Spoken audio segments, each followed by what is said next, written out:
Shalom. So we're now in Parasha B'shalach, and Pharaoh let go, sent, Exodus 13 verse 17 to chapter 17, 16. And the Haftarah is the Judges 4 to chapter 5 verse 31. It's about the song of Dvorah, which recalls the songs of Moshe. So Exodus 13, and it came to pass when Pharaoh let go, B'shalach, when he sent, the people that God did not let them by the way of the land of the Philistines, which was yet near. We are still in the period known as the Shovavim, a series of turbulent parashot, because it is about getting out of Egypt, or rather getting Egypt out of us. Egypt is Mitzrayim, so I encourage you to watch all the videos since the beginning of, for instance, of the book of Shemot, of Exodus, because the Torah builds up a renewing of the mind, parasha after parasha, and video a little bit of it each week. So if you want to follow the thread, just watch from the beginning. So those Egypt means Mitzrayim, that comes from the root tsar, which is narrow. It is about the narrowness of our mind, the narrowness of our conceptions about us and about life. And these 6 portions, they tell us about the process of the first redemption with the coming out of Egypt from this exile, that is the matrix of all exiles. And the Torah reading from this period allows us to connect this process redemption with all the miracles that occurred during exit from Egypt. And the 6 weeks are in fact 42 days of opportunity to purify our vessels, our souls. We have many other options and opportunities during the year to do it, but this year is a special one. It's coming out of the winter time to go to the spring. Our personal correction, they purify us on an individual level, but it allows us to become vessel of light in order to affect the global restoration, tikkun, of the entire world, and to be a light for the others, as commanded in the word. This is why we insist in each video that you would choose to study with us Torah being taught from Israel, with the training of the restoration of the soul according to Jewish sources, and the Torah in Yeshua, because it really gives us another angle to view things. Our support group have already begun, the support group that goes with the training of the restoration of the soul, and we will soon have some practical exercise to do to probe ourselves and to help us on this path of sanctification, which is about filling our vessel from His light by removing all the bad stuff. So check our website. I will put the link for this training just right below on the page of the YouTube. And you have to understand that there are 2 things in this training, because I received some mails, there is some confusion. There are 2 things. The training is composed with 2 courses. Introduction to Biblical Kabbalah. One more time, I insist on Biblical Kabbalah. And the course itself on the restoration with the correction of the midot, the character features, and our soul and everything. And in addition, we have support groups, which are practical workshops, about 10 sessions on the courses, with sharing questions and deepening in a small group all the questions that we have about this training. So don't miss out this training that can really help benefit you, transform you, and answer many questions about the trials you are going through. So, or others. If you want to help others, this is the tool for you. Check the link below. So I want to deepen one point in this video. It's about Amalek, and center it also again all this topic. There is a very special verse in the parasha that says in Exodus 17, 14, 16, "Then the Lord said to Moshe, write this for memorial in the book and recount it in the hearing of Yehoshua, that I will utterly blot out the remembrance of Amalek from under heaven." And Moshe built an altar, called its name, "The Lord is my banner," for he say, because the Lord, Yah, Yud-He, has sworn, Ki Yad al-Kes, Yah, the Lord will have war with Amalek from generation to generation. So literally, the Hebrew text tells us the hands on God's throne, ki yad al kes. And the Targum, which is an Aramaic translation, interprets this way. Then he says, for the Memra word, which is the Shekhinah, of the Lord as sworn by his glorious throne, that his Memra, his word, will make war against those of the house of Amalek and will destroy them for 3 generations. From the generation of this world, from the generation of the Messiah, and from the generation of the world to come.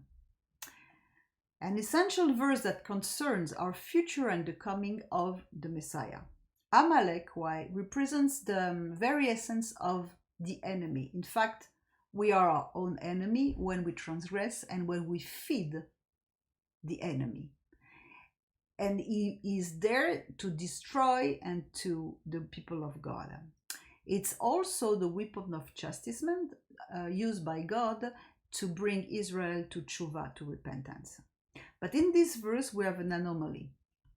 The word God, Yah, Yud-Ke, and the word throne, Kes, are not complete in the original text, and they should be written Yud-Ke Vav-Ke with the 4 holy letters, and instead of Kes, it should be written Kiseh.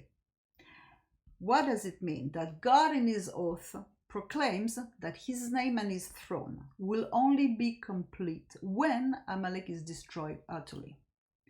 And in this verse, it tells us that he himself will erase the memory of Amalek. But later, when he enters the promised land, he will order the Hebrew people to do so. In the Targum, still in Deuteronomy 25:19, it says, and when the Lord your God shall give you the rest from all your enemies round about, in the land which the Lord your God give you for an inheritance to possess, you shall blot out the memory of Amalek from under heaven. You shall. So I will and you shall. And even in the days of the King Messiah, you shall not forget. Meaning that we have a work to do. There is a work here that must be done together. God is perfectly capable of destroying an enemy, but he wants us to have a play to part, because we have a free will and we can decide ourselves to choose between good and evil. And that because Amalek is the image of the Satan. Satan is the opponent. It's our own flesh, the deeds of our flesh that oppose us. There is the fight between our nefesh, which is the animal soul, and the neshama, which is the divine soul. It's our ego that is represented by the Satan here, and it draws its strength from our sin. So our part is to resist the Satan who opposes the truth of the knowledge of the Torah, as it says in 2 Corinthians 4, whose minds the God of his age has blinded, who do not believe, lest the light of the gospel of the glory of Messiah, who is the image of God, should shine on them. So that in God's time, the enemy of our souls will be destroyed. As it is stated in the Midrash, in the time of Mashiach, the memory of Amalek will be erased. And it is one more time confirmed in the Brit Hadasha, in the New Testament, in 2 Thessalonians 2:8.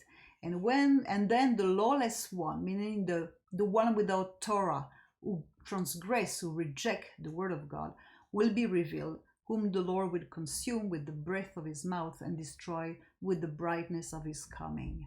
This is an allusion to a text of Isaiah. At that time, the name Yud, He, and Kes, throne, will be complete and will be Yud, Ke, Vav, Ke, and Kiseh.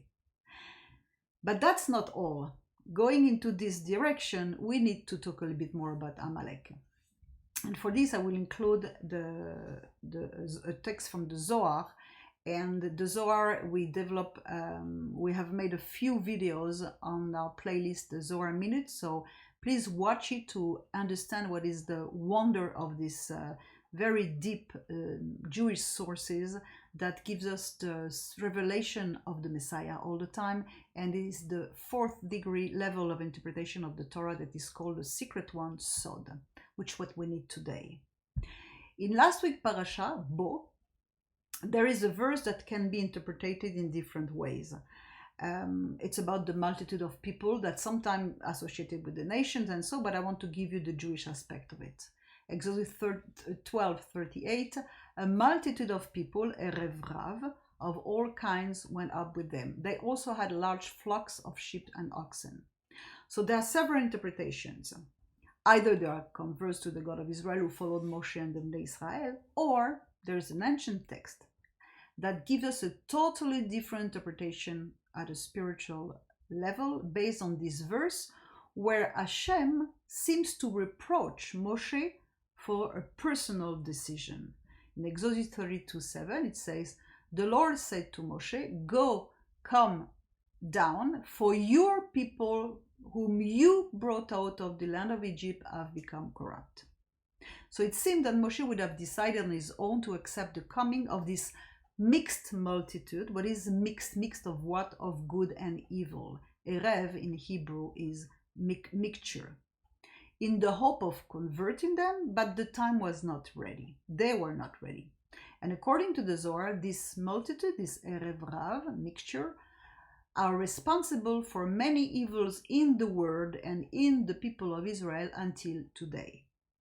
So there are 5 kinds of Erev Rav that are found in Israel and in the world, but I'm not going to develop here. What is important for us in this video is that the one that is the head of it, kind of located at the crown level, the bad side of the tree of life, is Amalek. Amalek, the people who licks. What does it lick? This blood of the people. And then the Brit Hadasha, the New Testament, shared with us a mysterious passage that many Christians have never been able to explain and cannot explain today if they don't know the Jewish sources. We need to go back to the roots. 2 Timothy 3:8, in the same way as Jannes and Jambres opposed Moshe, so also these people oppose the truth. There are people with corrupted minds whose trust cannot pass a test. So when, who, where? Who are those people? And we have an answer. In the Zohar on Parasha Kitisa, the 2 leaders of the Erev Rav, the mixed multitude, happen to be the magicians, Jannes and Jambres, who were not less than the sons of the magician and wizard Balaam. They are the ones who would be at the origin of the golden calf, and they pushed the Hebrews to commit an act of idolatry.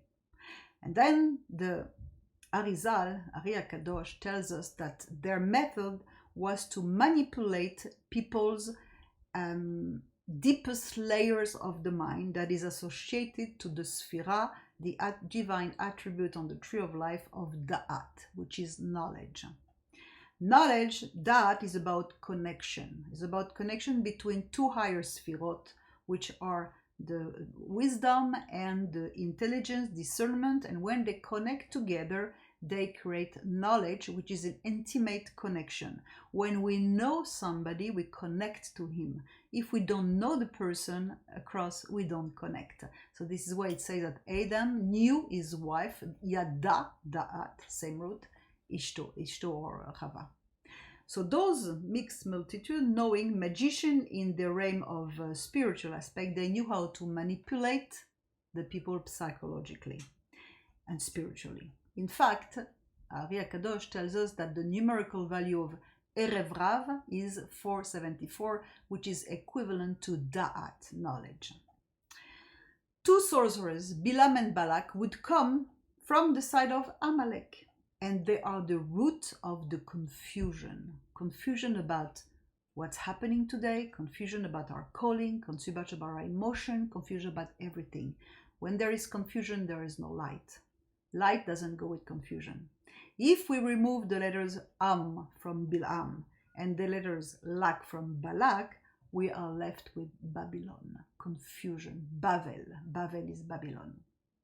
So here we learn our first important point about the Erev Rav. They are masters of deception, subliminal messages, and brainwashing. Confusion between good and evil. And sometimes this confusion is in ourselves because we don't know how to discern what is good and bad in our emotion, reaction, or whatever. Even worse, the Zohar continues and states that Erev Rav will be especially strong in the end times with their ultimate effort to corrupt the word and lead the people astray. So there is no doubt that we are now in the end times. Many confusion. We are being trapped into a system. We are going back to Pharaoh's time where people want to enslave ourselves into an electronic, robotic, modern kind of world that our soul is trying to get out of it. But we might be trapped if we are not free in ourselves.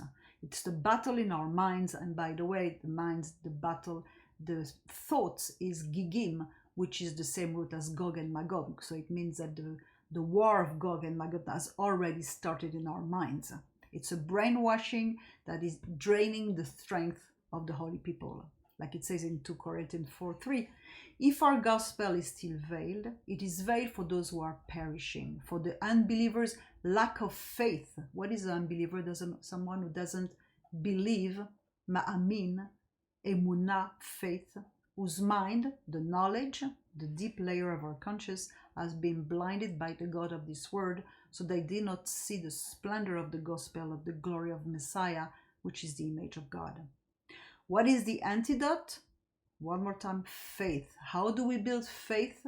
By changing our conceptions, by understanding that He is the author of everything that's happening in our life. And then He will perform the miracle for us. It's our stake. We need to say, yes, I want it. And we have to understand that Hashem is in charge of every little detail that happens in our life, all trials, everything, in order to show us the way to be corrected, to be strengthened, to change, to be renewed from all the false conception that we might have on the word of ourselves, of the confusion that reigns in our calling. We need to work our sanctification. What is sanctification in Hebrew? Is to be set aside, to be put aside. We are different than the rest of the people. To restore, to tear out, to plant again His values, not the wrong thing that we have inside. And for this, He is giving us wonderful tools through the Torah, through the Brit Hadashah. And these are tools that He has been given us to Israel and that we want to share with you. So I'm really inviting you, encouraging you, like each video, come and study at the Sukkot David Yeshua, the Torah from Israel, for the restoration of the body of Messiah and the restoration of the 12 tribes in His body. Start with the study of the Torah and then take the restoration of the soul training, or take both. Invest in the kingdom, invest for your soul. And we have several options for different budgets, so you can just contact us and see. And you can also become a member. You can take different courses in free study, whatever. You have no excuse not to study with us.